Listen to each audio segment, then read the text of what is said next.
So fight day is slowly approaching, only a matter of days now until knockout chaos is here.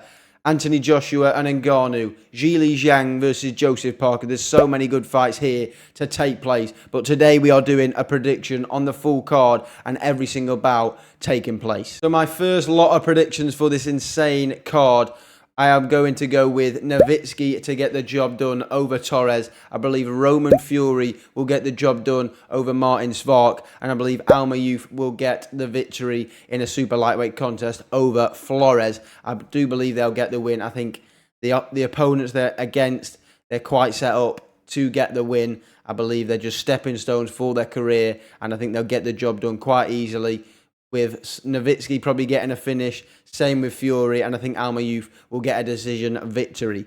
Moving on to the next lot of fights, though, we have got McGann versus Louis Green. This one's going to be a good one, guys, in a super welterweight contest. I do believe this one's a tricky one to call. Louis Green, you know what I mean, he's always up for it, and same with McGann, obviously undefeated, got the one draw but 9 wins. Louis Green is as game as a badger, as they say, and it's a tough one to call, it really is. McGann obviously getting the victory last time out on the undercard of Ngannou Fury against Roberto Duran's son, when Roberto Duran was in the crowd, by the way, which is pretty badass if we're being honest. I think it is a very tough one to call. I'm going to go McGann on points, but I think Louis Green will make it an absolute tough fight, and it could be potential for fight of the night. It really, really could. Then in a heavyweight contest, we have got Lorena versus Huni. Two very decent fighters here, two very decent heavyweights. Obviously, Lorena did get stopped by Daniel Dubois a long time ago now, but he did get stopped. He did drop Daniel Dubois 3 times, though. Let's not forget that. Obviously, there was issues with Daniel's ankle, but he did hit Daniel, and I thought he got stopped a little bit early. I thought he could have carried on a little bit more. Then we got Huni, very light on his feet, good in and out. I do believe Huni gets the win. I think Lorena will make it tough. Don't get me wrong. Lorena will make it tough, but I think Huni gets the job done. And you know what? I'm going to go for a decision for Huni over Lorena. Then we've got a lightweight fight between Gwynn and Chamberlain, which is going to be an absolute corker. There's potential for a few fight of the nights, but this one could also be another fight of the night because Gwynn and Chamberlain both come for it. They're both good boxers, but Gwynn, you know what he wants to do. He just wants to get on your chest, even though he's a massive lightweight. He's 6'1", huge lightweight. He wants to get on your chest, tire you out, try and wear you out and make you quit, or you're so tired that you just can't continue, and he gets the stoppages. But Mark Chamberlain got good, solid power, very good boxer, can mix it up. Oh, this is another difficult one to pick. For me, I'm going to go Mark Chamberlain. I think Mark Chamberlain's going to do it. Gwynn didn't look the best in his last outing. Not that I think he's a bad fighter. I think Chamberlain is a level above, and I think he'll show it. I think he's going to get the stoppage over Gwynn here. And yeah, Mark Chamberlain to be victorious. Then obviously we've got the first lot of world title fights, Madrimov and Kurbanov.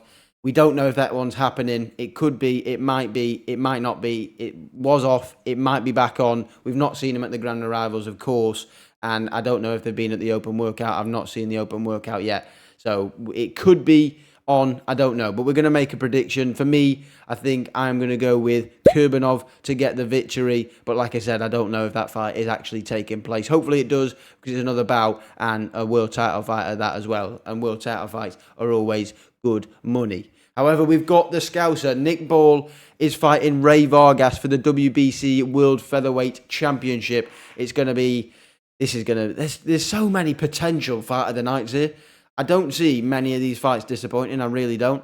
These are absolute great match makers, and Nick Ball is going to be all over Vargas. But Vargas is a very good operator. You know, he went up to super featherweight against Shaki Foster, fell short, but for the featherweight division, he's been an absolute demon, and he is one of the best featherweights on the planet. But Nick Ball showed in his last outing against Isaac Dogbo that he has got the potential to be world class. He is on that world class fringe, and I think by Friday night he will be a WBC world champion. He's going to have to get in those tight spaces as he does, get short, pop in. He's got power. I think he might hurt Vargas, and I don't think he'll get the finish, but I think he will grind out the decision. But I think it could be a cracker. I mean, Vargas has got very long levers. They're going to be difficult to get past. But if Nick Ball can do that, he's got bombs in his hands himself.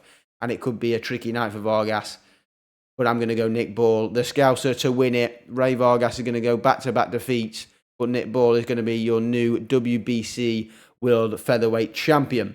Then we've got the co-main event. I have already done my preview on that, and I did say that Joseph Parker is going to get the decision. I do believe that. I think he's going to be too quick on his feet. By the way, if you've not checked out that video or the AJ and Ngannou preview, go and check them out on the channel. They're a very good watch indeed, if I do say so myself. But like I was saying, Parker, I do believe he gets the decision victory.